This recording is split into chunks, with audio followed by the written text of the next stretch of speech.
Good evening, Sarah. Well, I met with Bob Hart, and he's a volunteer at the Revival store. He's been doing it for about 15 years and says the feeling of giving back is priceless. You go to any store and you expect things to work. But for a donation-based retailer like Revival's, it's not always so simple. An entire behind-the-scenes operation is in charge of making things click. If you don't know whether it's junk or not, by all means, give it to us. We'll make that decision. That's where Robert Hart comes in, also known as one of the Bobs. Two volunteers named Bob are in charge of electronic tune-ups at Revival's. Day one on the job, I started folding clothes. Perfectly respectable pastime for a volunteer. But 2 hours later, he came back and said, hey, wait a minute, we just looked at your resume, this electronics background.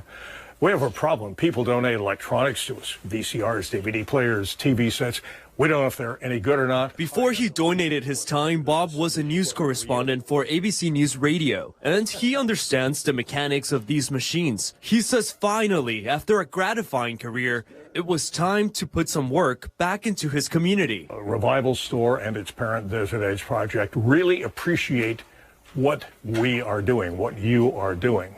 And that's worthwhile. It makes you feel good, number one, right? The majority of work at the Revival stores gets done with the help of volunteers, about 200 of them working in various departments. For Bob, who's covered the world, this experience is unique. To be able to use his tools to be a part of what keeps the DAP going, a nonprofit that's committed to ending HIV/AIDS. So, yeah, it's finally my chance to give back.